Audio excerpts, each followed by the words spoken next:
절까지겠습니까? 요한복음 17장. 장로님은 지난 주일날 안 나오셨죠? 근데 뭐 이렇게 나오신 것처럼 그렇게 지금 장로님 내부는 처음 듣는 거예요. 요한복음 17장 1절부터 8절. 저는 우리 교인들이요, 성경 어디다 그러면은 그냥 구약 찾을 때 신약 찾거나 이러지 말고 딱 찾았으면 좋겠어. 제가 잔소리 하여간 계속 하면서 할게요. 그리고 우리 교회는요, 말씀 어느 정도 딱 그 어딨다 하는 말씀 있었으면 좋겠고요. 그래도 기본은 있어야 되잖아요, 그렇죠? 그리고 기도하라 그럴 때 빼지 말고 난 기도 못해요 이런 거 하지 말고 기도 잘했으면 좋겠고, 착한 성도가 되었으면 좋겠는데, 자, 읽으라면 읽고 쓰라면 쓰고 외우라면 외우고. 요한복음 17장 1절부터 8절까지 찾으셨으면 우리 다 같이 우르렁찬 목소리로 다 같이 읽습니다. 시작. 예수께 이 말씀하시고 눈을 들어 하늘을 이르러 아버지여 때가 이르렀사오니 아들은 영화롭게 하사 아들로 아버지를 영화롭게 하게 하옵소서. 아버지께서 아들에게 주신 모든 사람에게 영생을 주게 하시려고 만민을 다스리는 권세를 아들에게 주셨음이로소이다. 영생은 곧 유일하신 참 하나님과 그가 보내신 자 예수 그리스도를 아는 것이니이다. 아버지께서 내게 하라고 주신 일을 내가 이루어 아버지를 이 세상에서 영화롭게 하였사오니 아버지여, 창세전에 내가 아버지와 함께 가졌던 영화로서 지금도 아버지와 함께 나를 영화롭게 하옵소서. 세상 중에서 내게 주신 사람들에게 내가 아버지의 이름을 나타내었다이다. 그들은 아버지의 것이었는데 내게 주셨으며 그들은 아버지의 말씀을 지켰나이다. 지금 그들은 아버지께서 내게 주신 것이 다 아버지께로부터 온 것인 줄 알았나이다. 나는 아버지께서 내게 주신 말씀들을 그들에게 주었사오며 그들은 이것을 받고 내가 아버지께로부터 나온 줄을 참으로 아오며 아버지께서 나를 보내신 줄도 믿었삼나이다. 아멘. 아멘. 자, 우리가 지난주에 공부한 거 조금 복습해 볼까요? 27장은 뭐라 그랬습니까? 요한복음 16장까지는 뭐라 그랬죠? 혹시 기억나세요? 16장까지. 오, 장로님 최고. 요한복음은 기록한 목적이 좀 다르다 그랬죠? 자, 우리는 이제 알아요. 이렇게 하면 이거 뭐라 그래요? 사복음서라 그러죠. 왜 사복음서예요? 네 개니까. 그렇죠?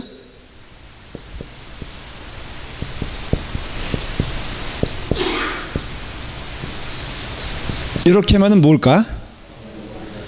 어휴, 우리 교인들은 참 신학교 같아. 왜 공관복음일까요? 네, 관점이. 권사님 잘 안 보이세요? 죄송해요. 제가 아주 그냥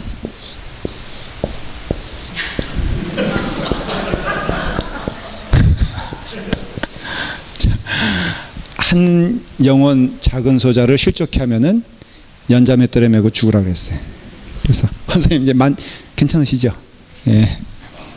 또 뭐 왜 공간복음이라고 했죠? 어떤 관점에서 뭘 얘기하는 걸까요? 예? 예수님의 생애인데 조금 이제 마태복음은 예수 그리스도는 유대인의 왕이시다. 그렇죠. 누가복음은 모든 천하의 하나님이 예수님이 하나님이시다 선포하는 거고, 그 다음에 마가복음은 원조예요, 원조. 그러니까는 제일 먼저 쓰여졌어요. 제일 짧죠, 성경이. 그래서 이것은 쉽게 말하면 예수님의 전기를 요약한 것이라고 할 수 있죠. 그래서 공간복음이에요. 그러니까 전기적인 사건이 많아요. 그러니까 스토리가 굉장히 많죠. 여기는 마테마가 누가는 읽기가 좀 쉬워요. 그렇게 뭐 복잡한, 그냥 그대로 믿으시면 돼요. 예수님이 하신 일들, 예수님이 하셨던 사역들, 이런 것들을 믿으시면 돼. 근데 문제는 신약 성경에 가장 우리가 문제라고 할까? 문제라고 할까? 가장 우리가 좀 많이 연구하면서 거기에 보화를 이렇게 하나하나 끄집어내야 되는 성경이 두 개가 있어요. 뭘까? 요한복음과 로마서요. 요한계시록이 들어가도 우리 최장관 장로님은 부인이 신학교 나와서 그런가? 장로님도 많이 이제 수준이 높아졌어요. 3년 전만 하더라도 뭘 얘기하면 자꾸만 동문서답했었는데 요즘은 그 정도는 아닌 것 같아. 감사해요. 그래서 요한복음, 로마서, 계시록 뭐 할 수 있어요. 근데 이거는 이제 빼고 이 두 개만 얘기하면은 다 지금 여러분들 쫓아오고 있죠. 예, 정리를 계속하면서 여러분들이 배우셔야 돼요. 금요일은 좀 여러분들이 배우셔야 되는 시간이니까. 요한복음은 뭐에 대해서 얘기하는 걸까? 크게 말하면은 예수님은 하나님의 아들이시다. 여기가 우반인가 여기가 우반인가? 열반이에요? 화이팅! 자, 그래서 요한복음은 예수님은 하나님의 아들이시다. 즉 하나님이시다 라는 걸 얘기하는 거죠. 그렇죠? 예수님이 하나님이시다라면 급이 틀린 거예요. 여러분들이 만일에 하나님이 나를 인정해 주시고 하나님이 나에게 길을 보여주시며 하나님이 나와 대화하신다는 것을 내가 체험할 수 있다면 여러분들의 인생의 삶은 달라질 거라고 저는 생각을 해요. 퀄리티가 아주 진짜로. 그래요 안 그래요 여러분들? 그렇죠. 작은 사람, 아니 일상에 작은 권력 가진 사람도 알아주면 어때요? 심지어는요, 저도 우리 감리사님 있잖아요. 감리사님이 저를 이렇게 전화 통화할 때 하이 도민 그러면은 레버런드 도민 김 how do you do 와 하이 도민 어느 게 더 퀄리티가 있어요? 예? 아니 뒤에 게 뭐죠? 친근감이 있다. 그게 낫죠. 그러니까 뭐 레버런 도민킴 how do you do가 낫다. 아니요, 그렇지 않아요. 사실은 미국 사람들도 똑같아요. 친밀감을 느끼면은 하이 그래요. 그래서 하이 도민하니까는 근데 그 캐티 감리사님이 저보다 나이가 많을까 적을까? 예? 우리 감리사님들이요. 우리 세드릭 이번에 이제 감리사님 은퇴하셨는데 그분이 45이셔. 야, 정말 내가 그런 분들을 감리사님으로 모셔야 되는 이 현실. 캐티 감리사님도 저보다 젊거든요.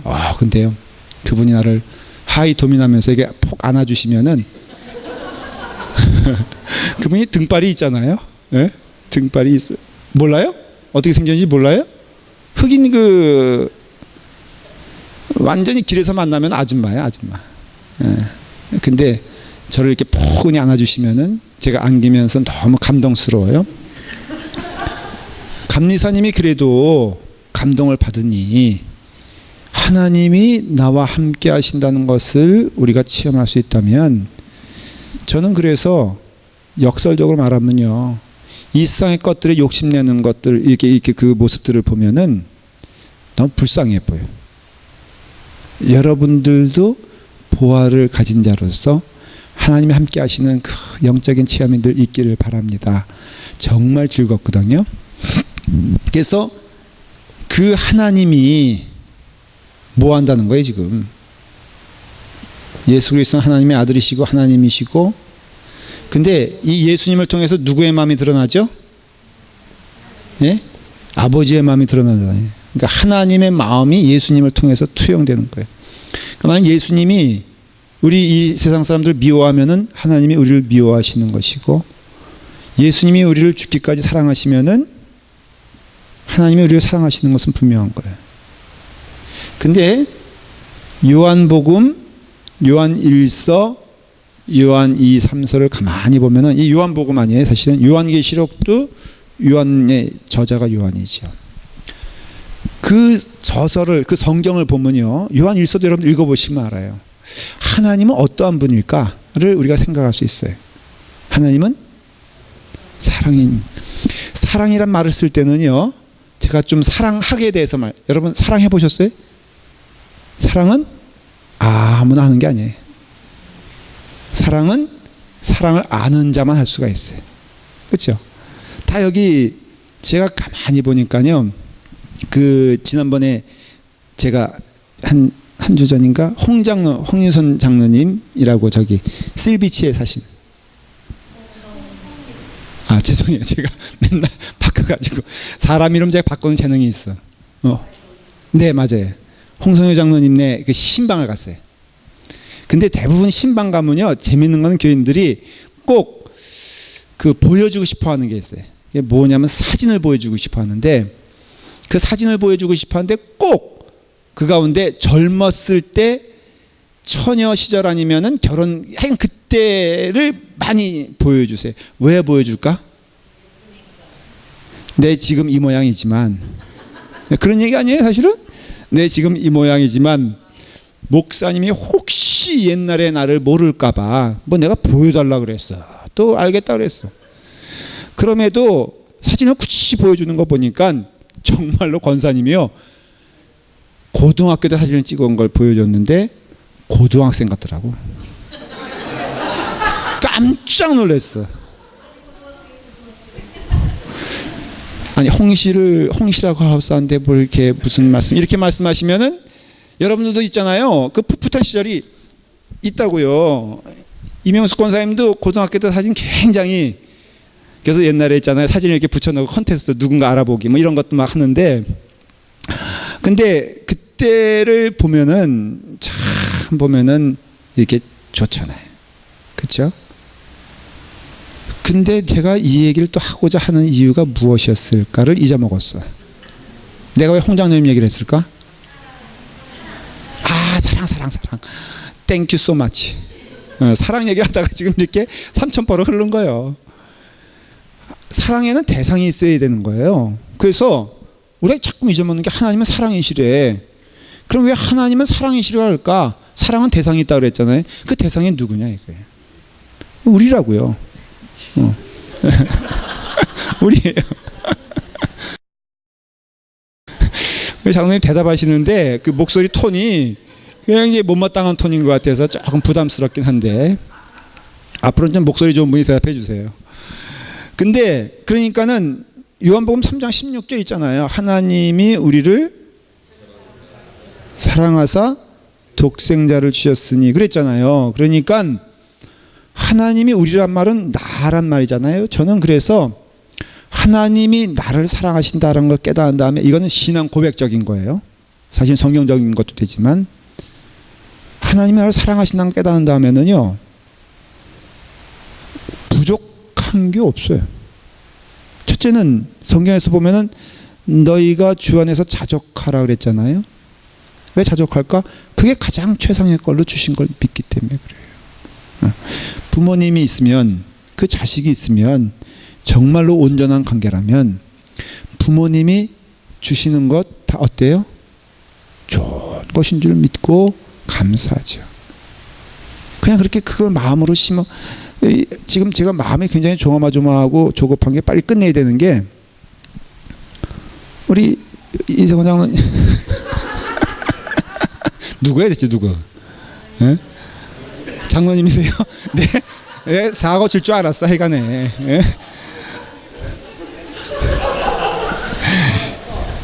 저기 벤나이스 교회 김동현 목사님이라고 계세요. 예배 시간에 졸면요, 장로님, 김 장로님 일어나세요, 딱 그런다고. 예배 시간에. 그리고 벽 보고 쓰세요. 진짜 그래요. 설교 시간에 제가 꼭 해보고 싶은 욕망이 드는 거 있죠. 그 정말 졸면은, 거긴 근데 참 그게 돼 있어. 벤나이스 교회 그 옛날에 제일 큰 교회였거든요. 근데 그 김동현 목사님이 개척한 아주 제가 존경하는 목사님인데, 그 목사님이 설교하다가, 김 장로님 졸면 안 되죠? 일어나세요. 딱 그럼 벌떡 일어나. 그러다가 벽에다가 벽 보고 쓰세요. 국민학생처럼. 그러면 서 있어.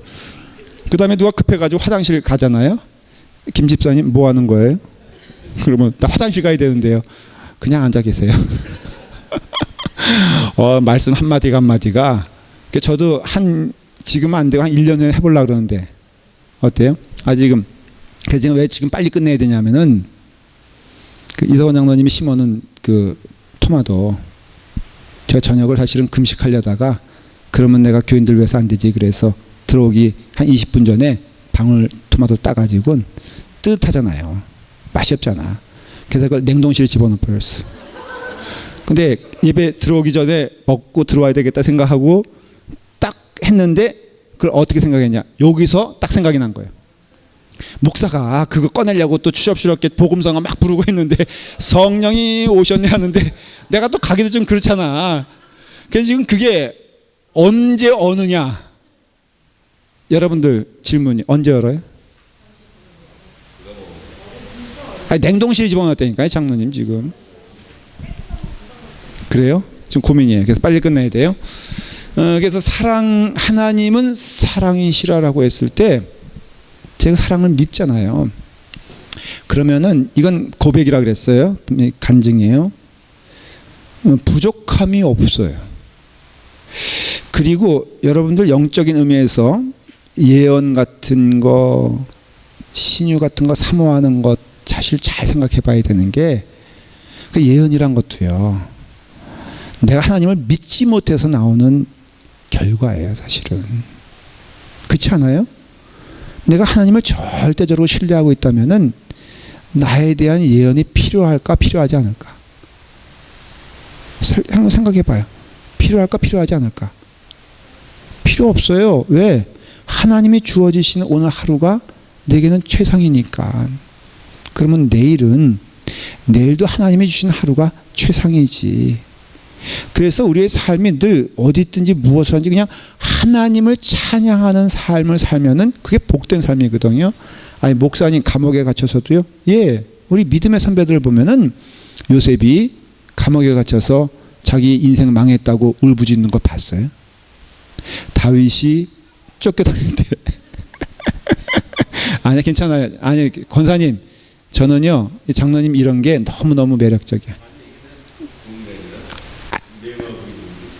알겠어요. 장로님이 그게 아니라 장로님이 진동을 어떻게 하는지 몰라서 그런 거예요. 그러니까 무지함을 탓해야지 장로님 뭘 하는지 몰라 지금. 그래서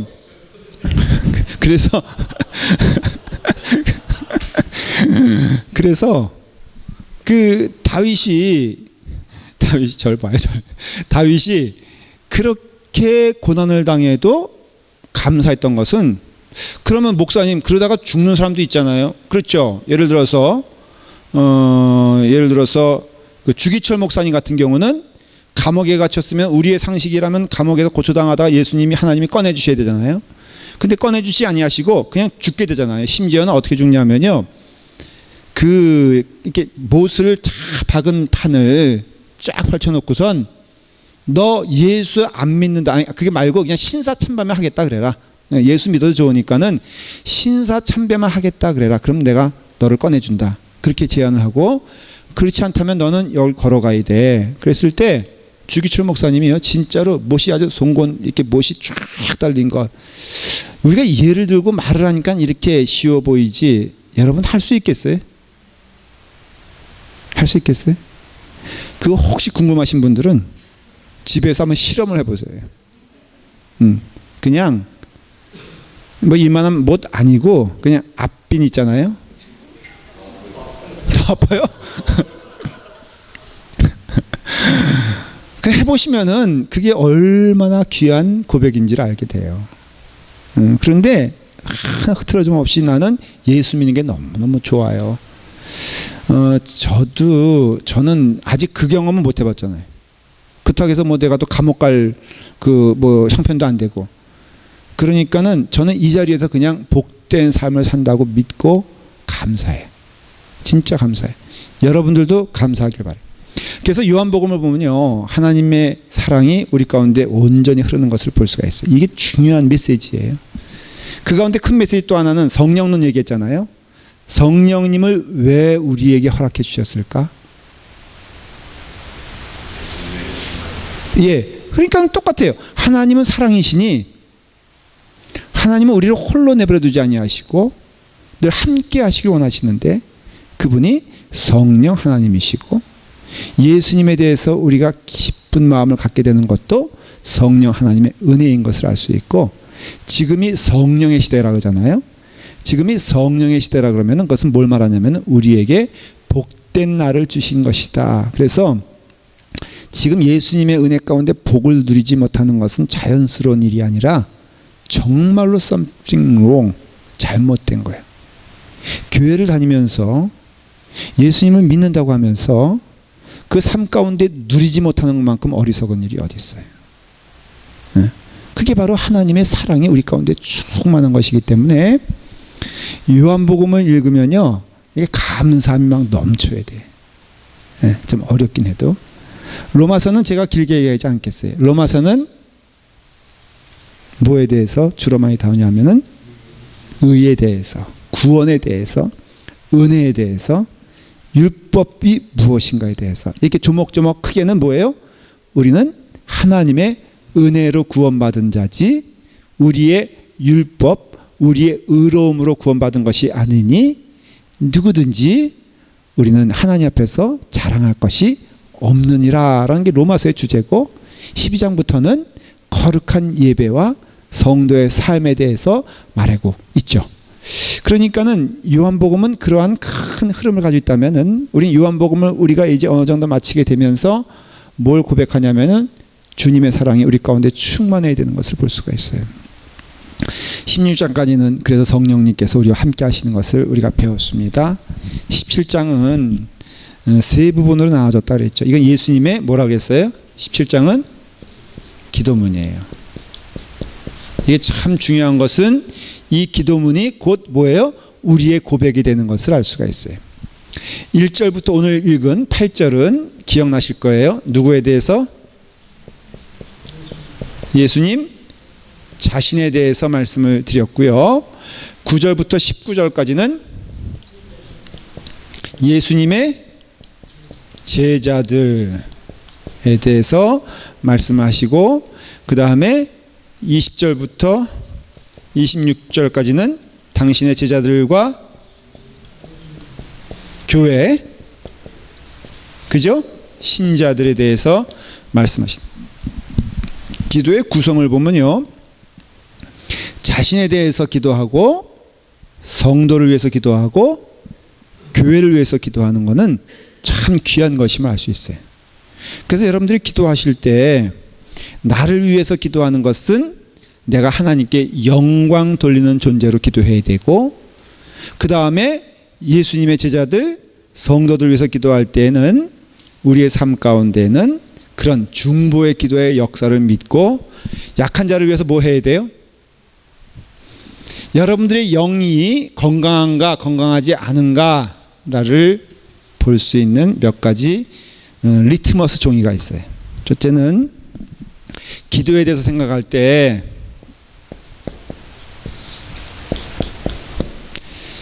나를 위해서는 하나님께 영광 돌리는 기도를 하고 있는가 살펴보면 되고요.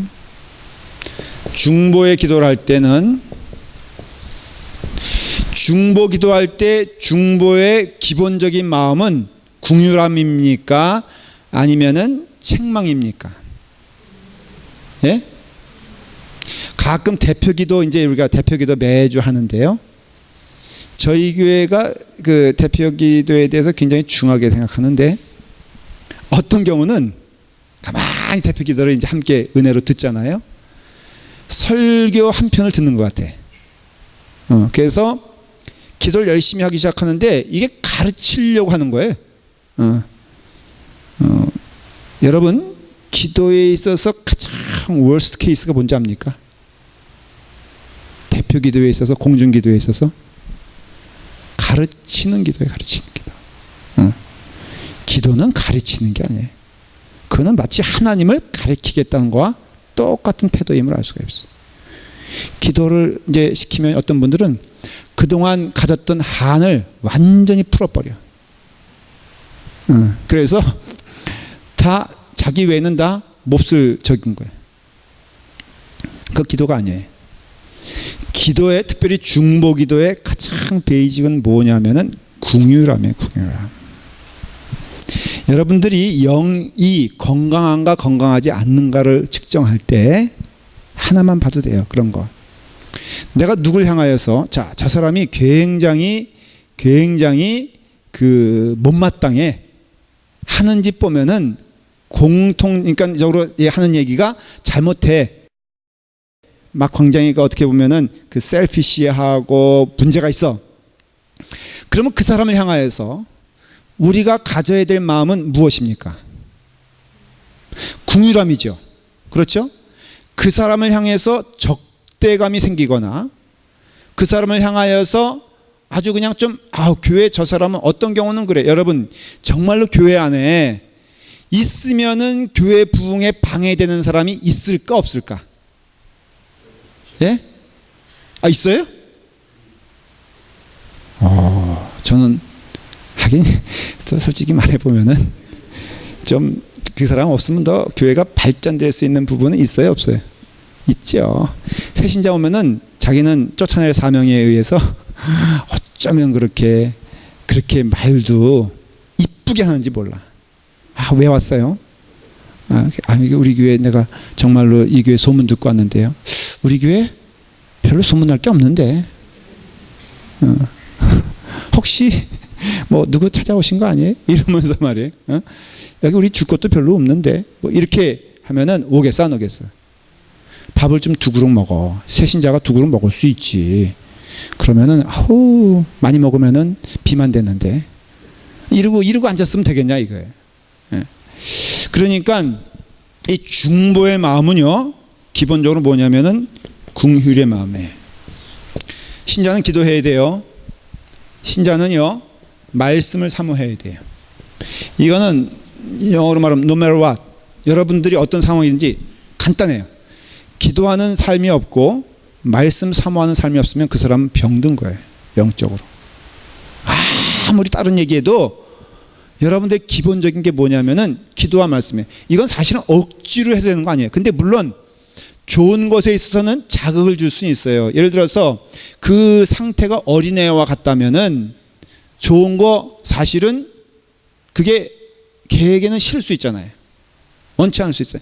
애들이 이 치카치카 하는 거, 이거 뭐잖아요. 이거 칫솔질하는 거 좋은 아이가 있을까 없을까?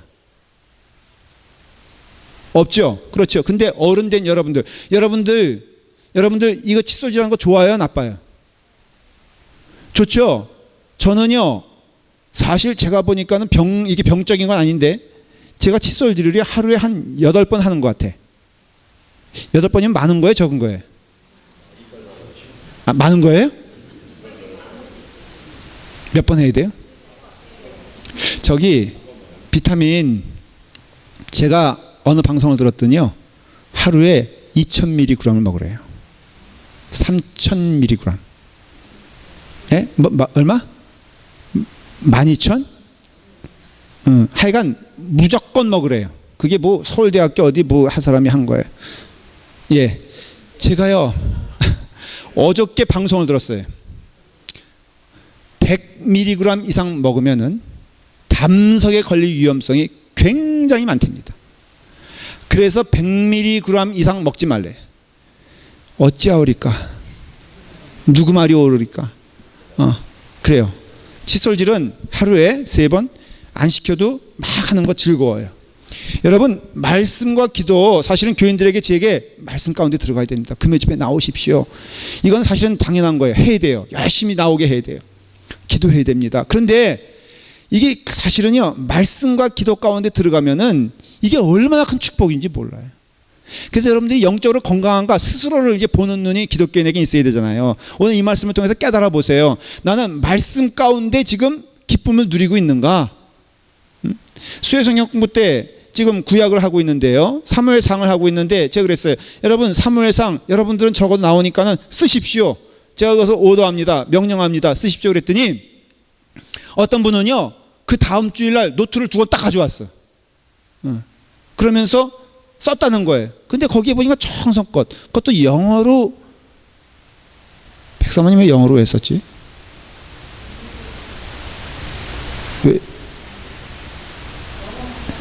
그렇죠. 예. 그래서 백성원님이 영어로 써가지고 왔는데 정말 영어 잘 써.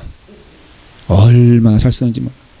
근데 하나님의 말씀이 우리 가운데 이렇게 들어오게 되잖아요. 기도하잖아요. 그러면 하나님과 더불어 온전한 관계를, 이게 복이라 이거예요. 지금 요한복음 사실은 그걸 말하는 거거든요. 그러니까 우리가 이와 같이 믿음 생활에 있어서 중요한 것, 기도와 말씀이 살아있어야 된다는 거예요.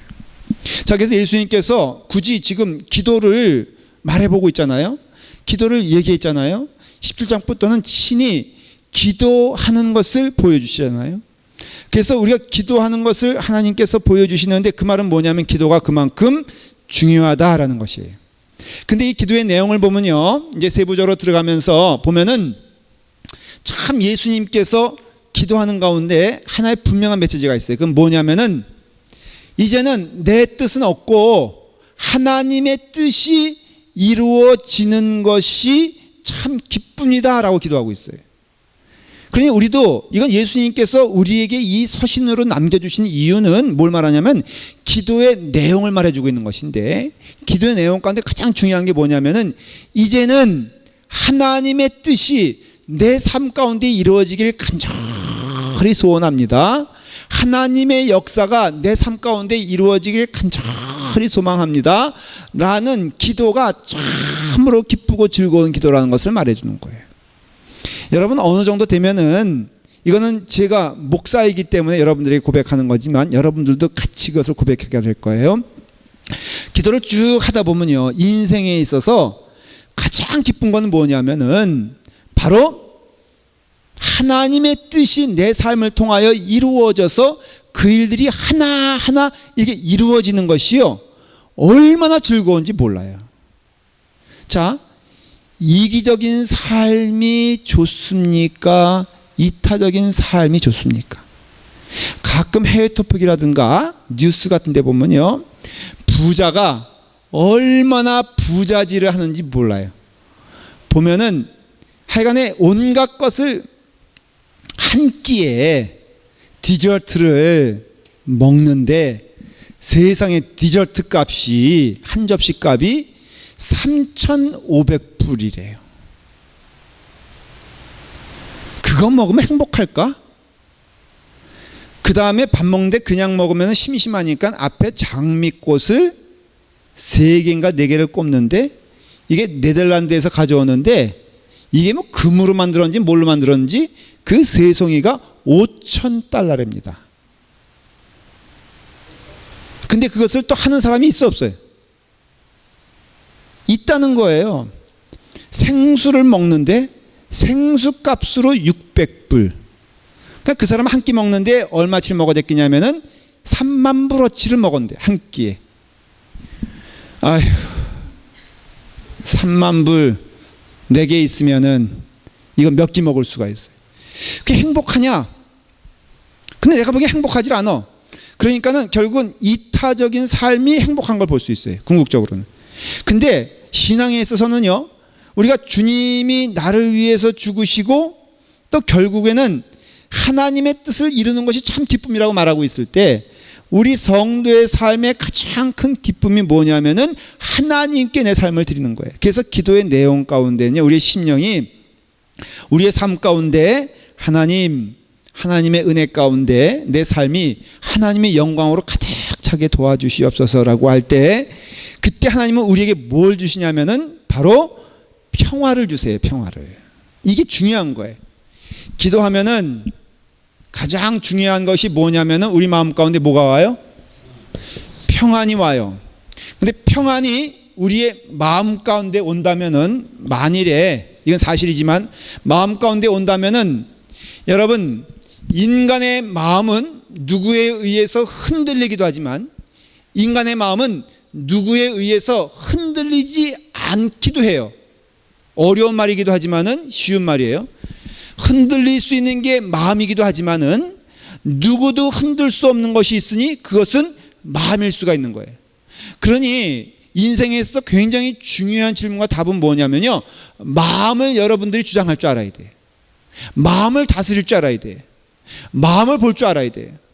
그러니 마음을 보면요, 그 마음 가운데 주시는 은혜가 우리 가운데 충만한데, 마태복음 11장 28절 29절에 보면은 안 찾으셔도 돼요. 쉬운 얘기니까 수고하고 무거운 짐짐자들아 다 내게로 오라.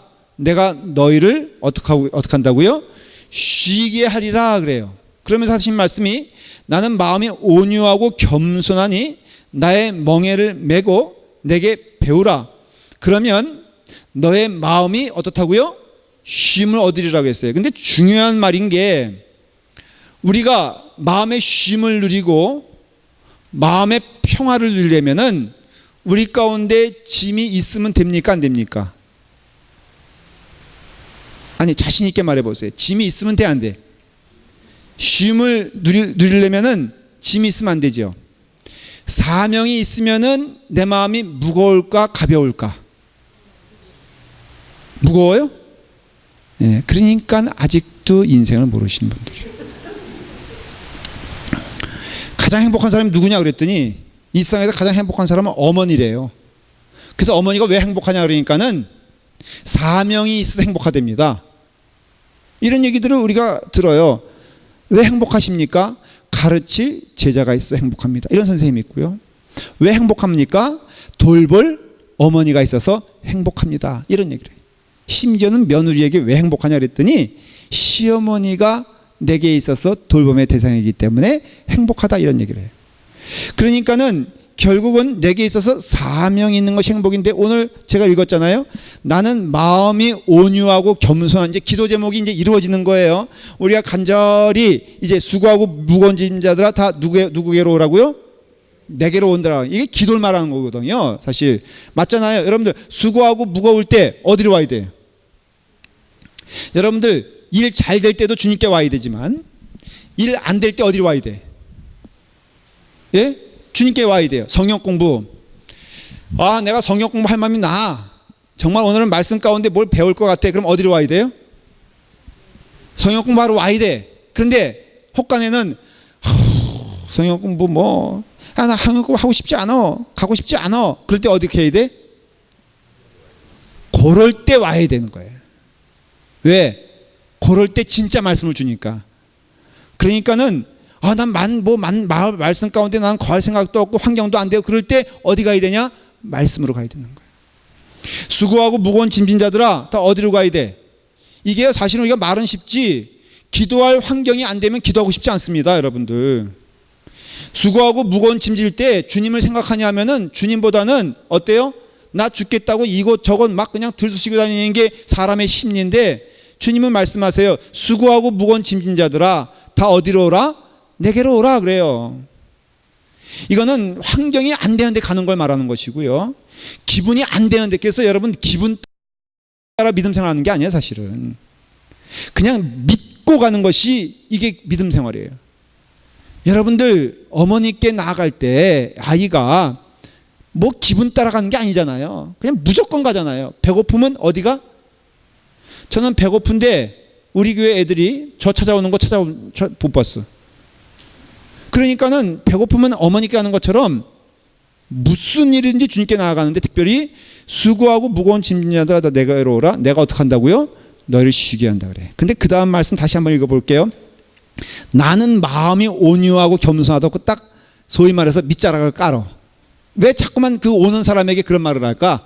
나 온유하고 겸손하니 무슨 소리예요? 너희들도 온유하고 겸손해.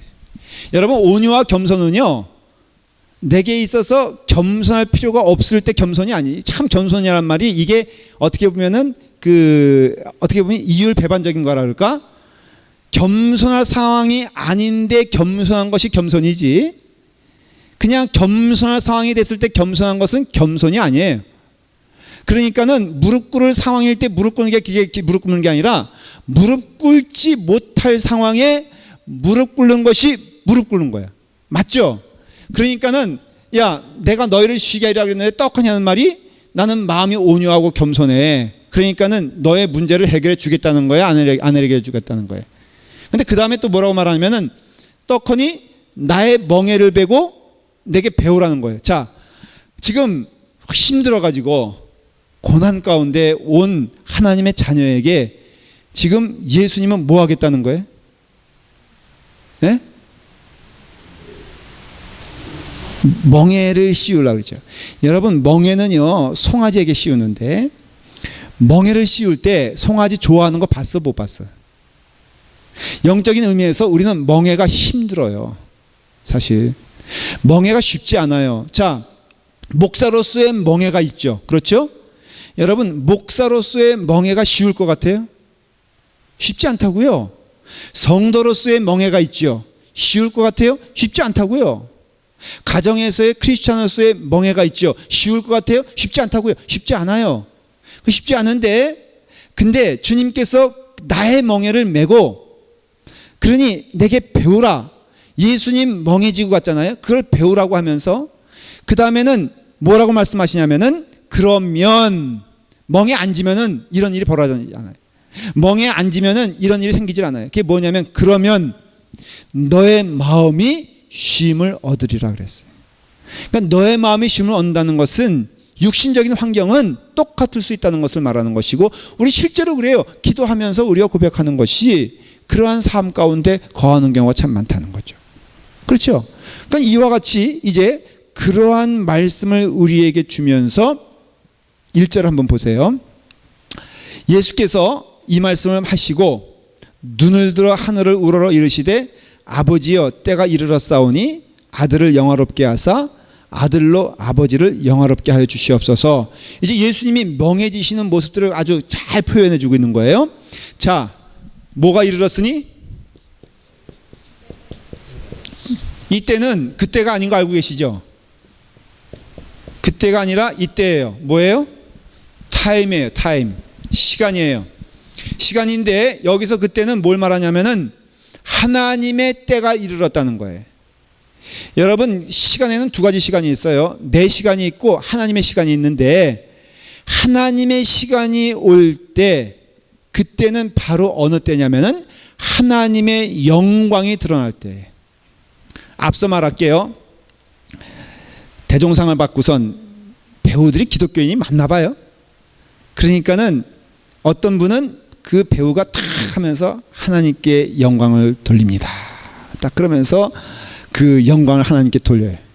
여러분, 하나님께 영광 돌리는 거 아니에요? 이거 돌리는 거 아니에요? 박주영 선수가 골을 팍 찼는데 집어넣었어. 무릎을 꿇고 기도를 해. 하나님께 영광 돌리는 거 아니에요? 근데 나는 그 박주영 선수가 골을 차서 이렇게 그 슛을 쏴서 골대에 들어갈 뿐 아니라 정말 성도라면은 노골 될 때도 한번 기도했으면 좋겠어. 안 들어간 것도 누구의 뜻이요? 예? 하나님의 역사와 섭리가 있다면은 안 들어가게 하신 것도 하나님의 뜻이겠지. 이거는 그냥 비유지만은, 우리가 하나님의 때는요, 하나님의 영광이 드러날 때인데, 성경에 잘 들으십시오. 성경에서 하나님의 영광을 얘기할 때, 하나님의 때를 얘기할 땐 딱 한 때뿐이 없어. 어느 때냐면은 십자가일 때뿐이 없어요. 그러니까 십자가 사건, 십자가의 역사가 임할 때는 반드시 뭐라고 말하냐면은 하나님의 영광이 임하였다, 그렇게 말을 해요. 그러니까는 그 하나님의 영광은 바로 어느 때냐면은 십자가상에서 이루어지는 것임을 알 수 있어요. 그래서 쉽게 말하면 여러분들 그냥 영광 얘기하면은 십자가라 생각하시면 돼요. 어렵지 않게 생각하면은 십자가예요. 요한복음 12장 23절에도 뭐라고 되냐면은, 예수께서 대답하여 가라사대 인자의 영광을 얻을 때가 왔나이다 그러는데, 27절에 뭐라고 말하냐면은, 지금 내 마음이 민망하니 무슨 말 하리요? 아버지여, 나를 구원하여 이때를 면하게 하여 주시옵소서. 그러나 내가 이를 위하여 이때 왔나이다 그랬어요. 그러니까는 결국은 이것이 뭐냐면은, 하나님의 명령에, 하나님의 뜻에 순종하게 되었을 때 일어나는 사건이 뭐냐면 하나님의 영광이 임한다라는 거예요. 조금 어렵게 말을 할게요. 그 다음에 설명을 드릴게요. 이 하나님의 영광 했을 때, 이게 헬라 말로는 독사라 그랬죠. 오토독시, 디알로지 할 때 이런 그 G 이게 붙으면은 그게 론이라는 뜻이거든요. 그러니까 영광론, 그런 뜻이에요. 사실은 영광은요, 우리가 두 가지예요. 그러니까 하나님께 내가 영광스럽겠다는 것은 내 삶을 통하여 하나님의 드러났다 그런 뜻도 되지만은 바로 또 중요한 뜻이 있으니 하나님의 영광이 드러났다는 것은 하나님의 성품, 하나님의 뜻, 하나님의 인격이 그 삶을 통하여서 드러나게 되었을 때 그때 바로 그것이 하나님의 영광이 드러냈다라는 거예요. 다시 말하면은 이게 칭찬과 명예 또 명성 이런 뜻도 있지만은 더 중요한 건 뭐냐면은 하나님의 것이, 하늘의 것이 어떤 것을 통하여서 이 땅에서 드러나게 되었을 때 하나님의 영광이 임한다는 거예요. 다시 말하면은 우리 있잖아요. 우리 가운데 무엇이 드러날 때 하나님의 영광이 임하게 되냐면은 내가 돈을 많이 벌었어. 하나님의 영광이야. 이거는 하나님께 찬양을 하는 거 맞아요. 그렇지만 더 중요한 건 뭐냐면은 내 삶을 통하여서 하나님의 모습이 드러나게 되었을 때 영광이란 말을 쓰는 거예요. 원칙적으로는. 다시 설명을 드릴게요. 중요하니까는. 우리가 건물 짓고선, 교육관 짓고선 하나님께 영광 돌린다. 틀린 말이에요? 맞는 말이에요? 맞는 말이에요. 틀린 말은 아니에요. 근데 그게 사실은 성경에서 말하는 다는 아니고요. 이것이 오용될 수 있기 때문에 그런 걸로 이해하면 안 돼요. 그럼 뭐냐면은 내 삶을 통하여서 하나님의 모습이 드러날 때, 쉽게 말하면은 내 삶을 통해서 하나님의 모습이 드러난다는 것은 하나님이 무리를 걸으시니 나도 무리를 걷는다. 하나님이 병 고치시니 나도 병 고친다. 하나님이 예언하시니 내가 예언한다. 이런 뜻이 아니라 하나님의 성품이 내 안에 드러나게 되었을 때 그때 누가 가장 기뻐하시냐면 하나님이 기뻐하신다는 거예요. 그러니 하나님이 기뻐하실 때 그게 영광스러운 모습이 된다는 것이죠. 조금 설명을 드릴게요. 예를 들어서 예수님이 말구유로 오셨어요. 그렇죠? 어쩌면 소구유일 수도 있어요. 하여간 분명한 건 뭐예요? 구유인 건 맞아. 이 땅에서 하나님의 영광스러운 찬양의 모습이 가장 드러난 때가 언제냐면은 예수님이 구유에 태어날 때 이 이상에선 볼 수 없는 여러분 불꽃놀이 한번 보시잖아요. 불꽃놀이 만배 천배 되는 역사가 이 땅에 일어났어요. 베들레헴 땅에. 그러니까 하나님이 너무너무 기뻐하셨다는 걸 알 수 있죠. 여러분 왜 기뻐하셨을까? 그거는 하나님의 아들이신 예수 그리스도께서 하나님의 뜻에 의해서 너 땅에 내려가 이제 십자가 지는 삶을 살아 모든 죄를 대속하는 삶을 살아야 되라는 그 명령에 예수님께서 온전히 순종하셨잖아요. 그러니까는 낮고 낮은 그랬잖아요. 낮고 낮은 이 땅에 거기에 베들레헴에 거기에 구유에 예수님이 아무도 환영하지 않는 그 자리에 오게 되었을 때 하늘에서는 천군 천사가 찬송을 하면서 가장 기뻐했다는 것은 하나님이 즐거워했다는 것을 의미하는 것이죠. 하나님의 영광은요, 내가 하나님의 뜻에 온전히 순종하게 되었을 때 일어나는 일이에요. 그 말의 뜻은 십자가의 사건과 연관되지 않고는 일어나지 않는다는 것이죠. 그래서 하나님이 가장 기뻐하시는 때가 언제냐면요, 절대적인 순종과 하나님의 사랑의 모습과 온유하심과 마태복음 5장에 보면 팔복이 나오잖아요. 갈라디아서에 보면 성령의 열매가 나오잖아요. 여러분 집에 가셔서 그거 한번 펴보시고 읽어보시고요. 그냥 심플하게 나 그대로 살아야 되겠다. 그대로 살면 돼. 제가 약속드릴 수 있어요. 여러분들 품성에는 감당할 수 없는 것들이에요. 이것들은 사실은. 그러지만 성령의 역사 가운데 마태복음 5장의 역사와 갈라디아서에 나오는 성령의 역사가 여러분 가운데에만 일어나기만 하면요, 여러분들은 반드시 하나님께 영광 돌리는 영혼이 될 겁니다. 하나님이 가장 기뻐하시는 사람이 될 거예요. 하나님이 가장 축복하시는 사람이 될 거예요. 이러할 때 우리는 하늘과 하나가 돼요. 우리가 하나님과 하나가 되죠. 합일한다 그러죠. 하나님과 동행하는 삶은 다 같은 얘기예요. 여러분들이 하나님과 동행하게 되면요, 저절로 나오는 소리는 찬송 소리일 거예요. 제가 오늘 우리 전도사님과 스태프들과 식사를 했어요. 근데 우리 전도사님들 백 목사님과 우리 송 전도사님은 나중에 왔고, 송 전도사님이요, 오늘 식사를 못 하고선 늦게 왔는데 얘기하는 게 자기가 일생일 때 가장 맛있게 먹어본 춘천 닭갈비가 여기 맛이라는 곳에서 했대요. 제가 왜 이 말씀을 드리냐면은 여러분들도 알아두시라 하는 거예요. 여기 있어요. 여기 구세혁 권사님네 집 옆에, 그렇죠? 맛. 전사님이 지난번에 한번 사줬더니요, 얼마나 맛있었는지 오늘도 얘기해서 제가 일 잘하면 사줄게 하고선 제가 약속을 했어요. 근데 재밌는 것은 우리 전사님들이 이게 맛있는 걸 먹잖아요. 그러면은 노래를 불러. 그렇게 먹는 게 좋은가 봐. 우리 특별히 윤지훈 전사님 있잖아요. 그분은 여러분들이 사주기만 하면 그분은 해피요. 몸매도 그렇게 그러지도 않은데도 오늘도 이렇게 좀 이렇게 음식을 하는데요, 노래를 불러. 얼마나 맛있으면은. 그러니 우리가 좋은 것이 있으면은 노래 부르는 것처럼 하나님과 함께 가는 그 삶은 분명히 주님의 은혜 가운데 기쁨을 누리게 되는데, 그것은 뭐냐면은 절대적으로 뭐예요?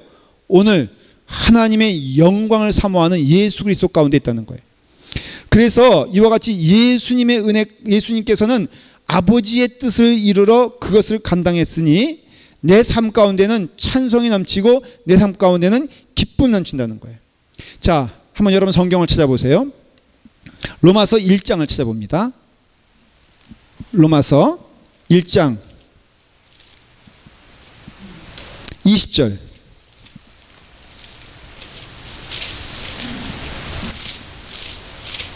자, 로마서 1장 20절부터 23절까지 시작.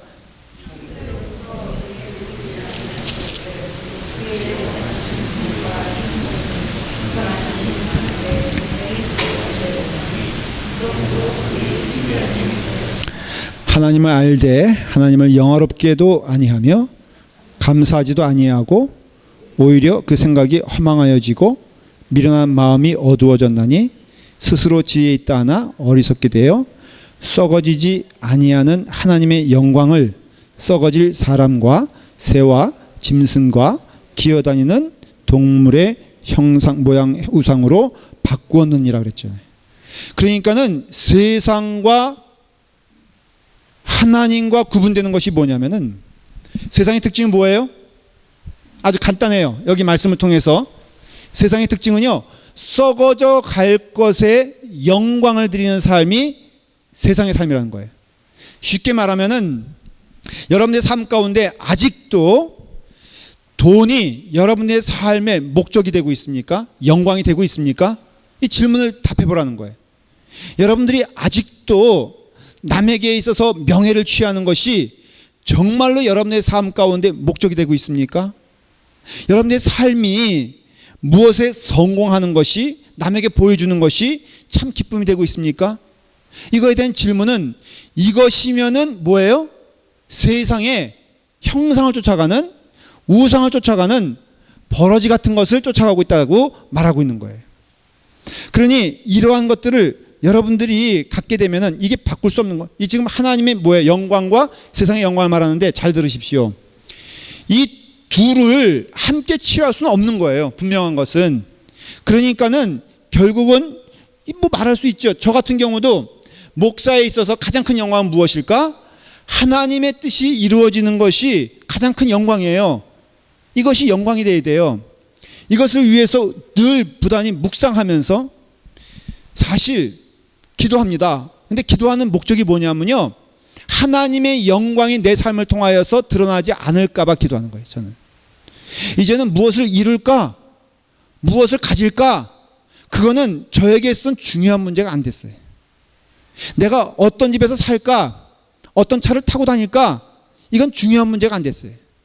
사람들이 나를 어떻게 알아줄까, 사람들이 나를 어떻게 평가할까도 중요한 문제가 안 됐어요. 왜? 이것은요, 영원한 것이 아니고 세상 것이긴 것을 알기 때문에 그래요. 다만 간절히 기도하는 것은, 이건 반복적인 기도인데요, 여러분들도 기억하십시오.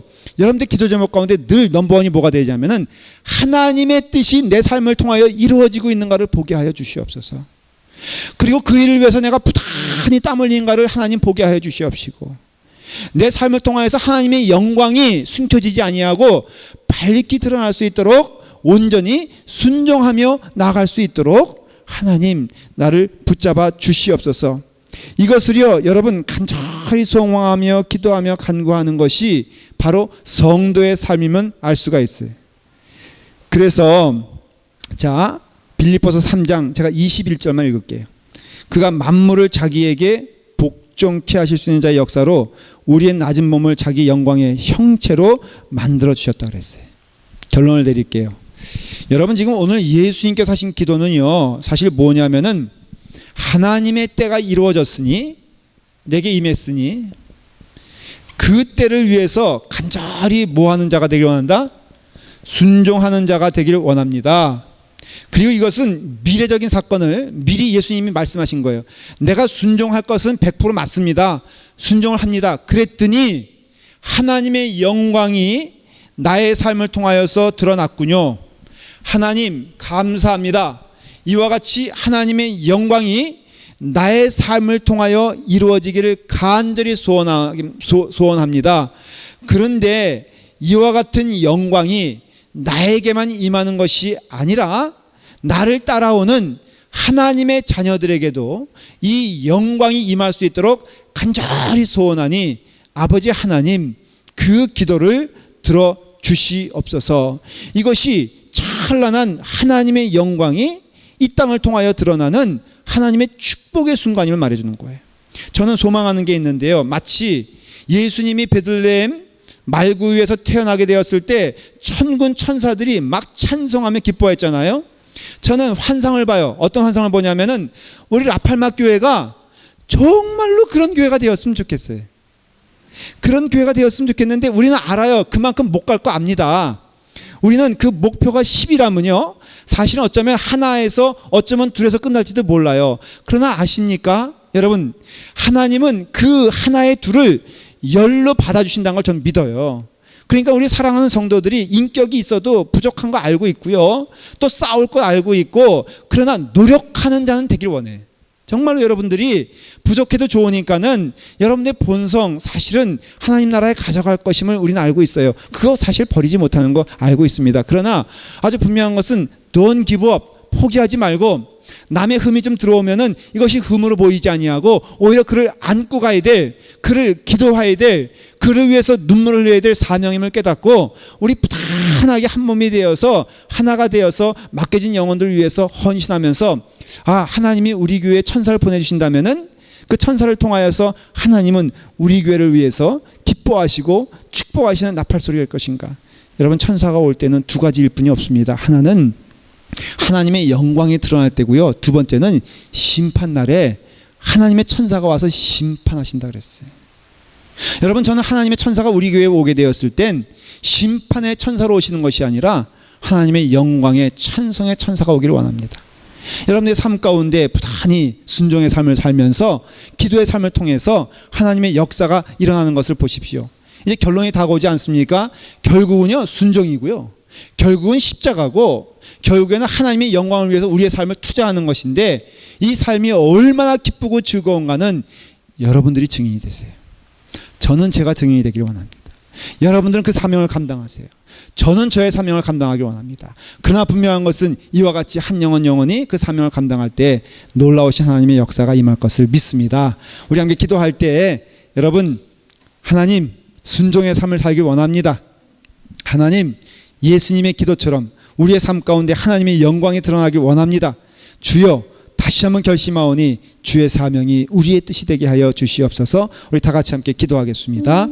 아버지 하나님 감사합니다. 오늘 사랑의 주님의 역사가 임하여서 주님을 향하여 나갈 수 있도록 인도하여 주시며 하나님의 말씀을 통하여서 하나님의 은혜를 체험할 수 있는 축복을 주시니 감사합니다. 더욱더 주님의 영광을 사모하며 나가는 주의 백성들 될 수 있도록 인도하여 주시옵시고 하나님의 거룩한 백성이 우리 가운데 임하여서 하나님의 뜻이 우리 가운데 임하여서 주님을 향하여 나아가는 주님의 길을 갈 수 있는 주님의 축복된 영혼을 될 수 있도록 인도하여 주시기 원합니다. 하나님의 영광이 우리 가운데 임하게 하여 주시옵소서. 하나님의 뜻이 우리 가운데 임할 수 있도록 인도하여 주시옵소서. 하나님의 영광을 사모하는 주의 백성들 될 수 있도록 인도해 주시옵시고 하나님의 뜻이 우리 가운데 임할 수 있는 주여 하나님의 영광의 사람이 될 수 있도록 인도하여 주시기 원하오니 한 영혼도 빠짐없이 주에 들어가면서 기뻐하며 즐거워하며 감사하는 주님의 축복된 영혼을 될 수 있도록 인도하여 주시기 원하옵나이다. 주여 우리의 삶을 주장하여 주시옵시고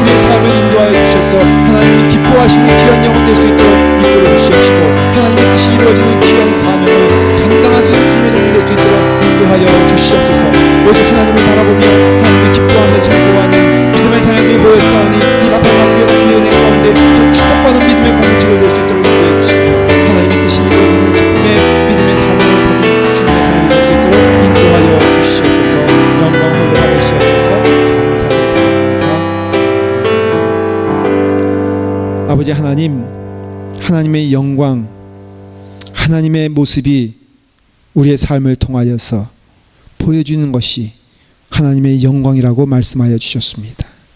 아버지 하나님, 우리 어느 곳에 가든지 참 지금 어둡고 참으로 험난한 세월입니다. 세상의 문화가 판을 치고 오히려 믿는 자가 소수가 되며 하나님을 온전히 전하지 못하는 저희들을 용서하고 회개합니다. 아버지 하나님, 우리의 삶을 통하여서 하나님의 영광이 드러나게 하여 주시옵소서.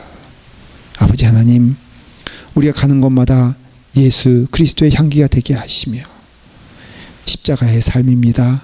내 욕심을 버리게 하여 주시옵시고 내 뜻을 접게 하여 주시며 사람의 생각이 나의 삶을 지배하는 것이 아니라 오직 성령님의 역사와 하나님의 말씀이, 기도의 삶이 우리의 삶을 통하여서 귀한 하나님의 역사를 보게 하여 주시옵소서. 예수님의 이름으로 기도드리옵나이다. 아멘.